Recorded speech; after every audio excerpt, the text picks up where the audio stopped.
की जिसमें chief justice ने बड़े अच्छे रिमार्क्स दिए हैं कि सियासी कायदीन का तशरीफ़ लाने पर मशकूर हूँ कि वो आज मैंने कल नोटिस की और आज तमाम सियासी क़यादत यहाँ पर मौजूद है। सफ़े अव्वल की क़यादत का अदालत आना एक एज़ाज़ है। कौम में इस्तिराब है, सियासी क़यादत मसला हल करे तो मुल्क में सकून हो जाएगा, यानी अगर इंतखाबात हो जाएंगे तो मुल्क में सकून आ जाएगा। अदालत हुक्म दे तो पेचीदगियाँ बनती हैं, तो इसलिए तमाम सियासी कायदीन अफ़हाम व तफ़हीम से मसले को हल करें तो बरकत होगी। जिस तरीके से उन्होंने अपनी समाअत के आगाज़ में हिकमत का हवाला दिया है, तो अभी तक तो जो रिमार्क्स है समी साहब वो सारे पॉजिटिव आ रहे हैं। बेसिकली देखिए, अटॉर्नी जनरल साहब के लिए तो ये बात बहुत पॉजिटिव है ना, अगर टाइम मिल जाए तो। और वो ये बड़ा अच्छा है जी कि आप इनको सुन रहे हैं। तो अदालत ने तो पहले भी कहा था कि हम सुनने के लिए तैयार हैं। अगर वो इलामिया जिसमें इन्होंने अदालत के बायकॉट की बात की थी, जजेस की हर्जा सराई शुरू की थी कि अगर जनाब आप ये पहले ही उन्होंने कहा था सियासी जमातों के वकला को कि हम आपको सुनेंगे, लेकिन इन्होंने जो इलामिया जारी किया था पीडीएम ने, जिसमें इन्होंने कहा कि हम तो बायकॉट करते हैं, फैसला हमारी मर्ज़ी का है, बेंच हमारी मर्ज़ी का बने, तो अदालत ने कहा कि फिर जब तक आप उस चीज़ को विड्रॉ नहीं करते, तो अगर आपको हम पर एतमाद ही नहीं है तो हम क्यों आपकी बात सुने। अब वो क्योंकि समझ आ गई है, वो जो भी प्रोपेगेंडा करना था, जो भी लड़ाई लड़ी थी, उसके बाद की असल ताकत जो है आईनी वो सुप्रीम कोर्ट के पास है। तो अब ये आ गए हैं यहाँ पर और अब बिल्कुल ये कहेंगे कि जनाब हम यहाँ पे बात करना चाहते हैं और आपने बड़ा अच्छा किया, आपने इनकी बातें सुनी। तो बेसिकली अटॉर्नी जनरल साहब क्योंकि जो मेमोरी है वो बड़ी शॉर्ट होती है, तो अगर इनको नहीं सुना गया था तो इसकी वजह से अब मसला वही है जैसे पीटीआई ने कहा, जैसे अभी अटॉर्नी जनरल ने भी कहा, अब जब पीडीएम की जमातें आएंगी और आके वो अपना मौक़िफ़ पेश करेंगी तो कितना टाइम उन्हें चाहिए, कितना टाइम चाहिए और जिस चीज़ पर बात होगी वो बात क्या है, और फिर जो एग्रीमेंट होएगा उसका गारंटर क्या सुप्रीम कोर्ट बनेगा, इलेक्शन कमीशन भी मौजूद है, सब मौजूद हैं। तो अब बड़ा सवाल सिर्फ यही है कि ये कब मुज़ाकरात इनके शुरू होंगे, कब ख़त्म होंगे। 27 जो हो सकता है ये order at the end of the day ये रिकॉल हो जाए, इसमें कुछ एडिशन, एक नया ऑर्डर आ जाए जिसमें टाइम कुछ दे दिया जाए ईद के बाद तक का। But it is very interesting it will be कि क्या टाइम देती है अदालत। समी साहब, अगर ये टाइम ज़्यादा मांगते हैं सुप्रीम कोर्ट से, तो फिर ये डिलेइंग टैक्टिक्स जो आप मुसलसल बात कर रहे हैं कि डिले की तरफ जा रहे हैं, तो ये वो डिले नहीं हो जाएगा फिर, क्योंकि ईद आ जाएगी, ईद के बाद फिर मुज़ाकराती अमल शुरू हो जाएगा। वो इनकी ख्वाहिश है ना, यही हम अर्ज़ कर रहे हैं। लेकिन अदालत ने जो अपना कल भी जो अपना दिया था, माइंड दिया था, जो उन्होंने गुफ्तगू की थी, वो यही थी कि अनलिमिटेड टाइम नहीं मिल सकता, आप बैठ जाएं, शाम तक आप फैसला कर लें, आप 2 दिनों में फैसला कर लें। अगर कौन सी चीज़ है जिसके लिए जो बड़े कॉम्प्लिकेटेड कोई एग्रीमेंट होते हैं उनमें जिसमें बहुत सी तफसीलात तय करने होती हैं उसमें टाइम लगता है। अभी मैं सिराजुल हक साहब को सुन रहा था, वो कह रहे थे कि सूबे और मरकज़ में केयर टेकर आ जाएं, क्योंकि ये जो मौजूदा केयर टेकर्स हैं ये तो बी टीम है, ये तो एक्सटेंशन है पीडीएम गवर्नमेंट की। इलेक्शन कमीशन की बददियानती की वजह से ऐसे लोगों को हुकूमत दे दी गई जिन्होंने आके पीटीआई के लोगों को मारा पीटा, जुल्म व तशद्दुद का बाजार गर्म रखा। और ये केयर टेकर नहीं है, ये अंडरटेकर हैं।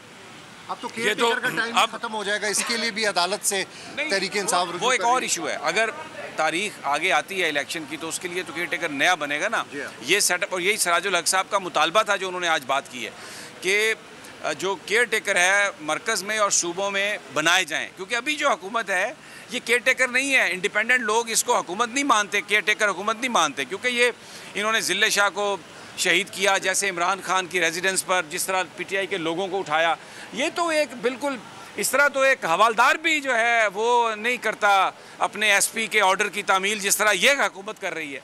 तो ये तो सारे के सारे डायरेक्ट हवालदार हैं, इन्होंने साबित किया। तो वो सारे मामलात, ये इतनी को बड़ी तफसील नहीं है। एक तरफ ये मुज़ाकरात की बात करते हैं, दूसरी तरफ ये थ्रेट देते हैं, ये भी थ्रेट है कि पॉलिटिकल स्टेटमेंट है, ये एक पॉलिटिकल स्टेटमेंट है। तहरीक इंसाफ ये दे सकती है कि जी एक दफ़ा हमारे बंदे गिरफ्तार। अब अगर किसी आदमी पर कोई बाकायदा कोई किसी क्राइम में मुलव्वस है तो उसको अगर आप गिरफ़्तार करें आइन और कानून के मुताबिक तो वो ठीक है, लेकिन सियासी कारकुनों को, लीडरों को, उनके ऊपर झूठे मुकदमे बना के, क्राइम के मुकदमे बना के, अब देखें एक मुकदमे में ज़मानत करा के को आता है तो अगले 4 मुकदमे होते हैं। वो क्या हो रहा है मोहम्मद खान भट्टी के साथ बेचारे के साथ, फिर अली जैदी के साथ क्या हो रहा है, अली अमीन गंडापुर के साथ क्या हो रहा है, और जो एक मैं सुबह आते हुए देख रहा था जो उनकी मीडिया टीम है, सोशल मीडिया, इंस्टाग्राम का, उसका जो उनको उठा, ये जो चीज़ें हैं ये कोई कानून और आइन के तकाज़ों को पूरा तो नहीं करती।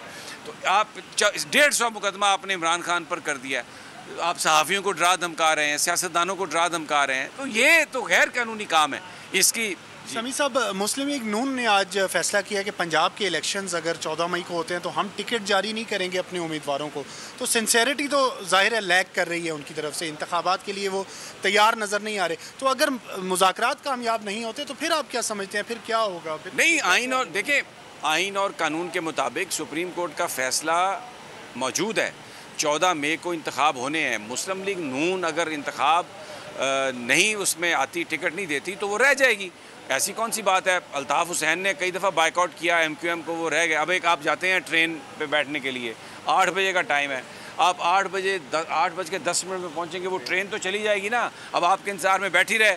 अब इतने भारी भरकम भी नहीं है भगोड़े और उनकी ये सारी क़यादत के, उनके इंतज़ार में आप जो आइनी तकाज़े हैं वो पूरे ना करें, तो ये ना करें टिकट। अगर अभी ये इस्लामाबाद प्रेस के इलेक्शन थे, एक ग्रुप ने बाइकआउट कर दिया, तो वो बाहर फिर रहे हैं, हर चीज़ से महरूम हो गए। तो 1985 में मोहतरमा बेनज़ीर भुट्टो ने बाइकआउट किया था, उसके बाद उन्होंने तौबा कर ली थी कि मैंने कभी इलेक्शन का बाइकआउट नहीं करना। और वो जो 85 की लॉट थी वो आज तक हुकूमत कर रही है। ये यूसुफ गिलानी कहाँ से पैदा हुए थे, और बहुत सारे मैं आपको नाम गिनवा सकता हूँ। तो ये बेसिकली अगर कोई बाइकआउट करता है, प्रोसेस से बाहर निकलता है, तो ये उसका अपना इसमें नुकसान है, ना कोई हुकूमत को नुकसान है, ना पाकिस्तान के लोगों को नुकसान है, उसका अपना नुकसान। मैं इसलिए कहता हूँ कि ये जमातें अगर नून लीग बाइकआउट करती है तो ये तो 4 दफ़ा ये पंजाब में आ चुके हैं। क्या तब्दील किए इन्होंने ज़िंदगी के लोगों के हालात? क्या पंजाब में दूध और शहद की नहरें बह रही हैं, इनके अपने घर बन गए, लोग आज भी बेचारे फिर रहे हैं सड़कों पे। तो इसलिए कोई फ़र्क नहीं पड़ता, बल्कि मेरा ख्याल है अगर ये बाइकआउट करके एक साइड पे हो जाए, बाहर जाके अपनी दौलत एंजॉय करें, नौजवानों को, गरीबों को मौका दें, आए आगे इलेक्शन लड़े, तो पाकिस्तान के लिए बेहतरी होगी। मैं आपको बताऊं, कोई इसमें कोई बुरी बात नहीं है। ये बाइकआउट तो ये अपने खौफ से करेंगे, इनको पता है कि ये अवाम में जा नहीं सकते, और अगर ये मैदान में आ गए, बाइकआउट नहीं करना चाहते, ये ताखीरी हरबे इख्तियार करना चाहते हैं। ये रिपोर्ट्स इसीलिए इस तरह की बनवा के दे रहे हैं कि मुल्क में फसाद हो जाएगा। जी टिकर बताएं जी। टिकर इसमें नहीं, वो उन्होंने मेरा ख्याल है वो डिलीट कर दिए दोबारा से, वो एडिट कर रहे होंगे कोई टिकट्स के अंदर, कुछ चीज़ ऐसी आ गई होगी जो शायद।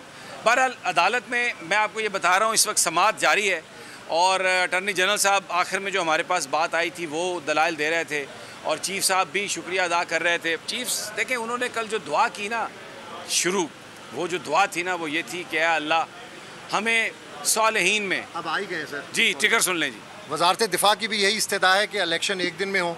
चीफ जस्टिस ये कह रहे हैं, ये चीफ जस्टिस के रिमार्क्स हैं कि दरख्वास्त गुजार भी यही कह रहा है कि एक साथ इलेक्शन हो। अटॉर्नी जनरल ने भी ये नुक्ता उठाया है, लेकिन सियासत की नज़र हो गया। चीफ जस्टिस ने यह भी कहा कि फ़ारूक नाइक भी चाहते हैं कि बाइकआउट हो गया।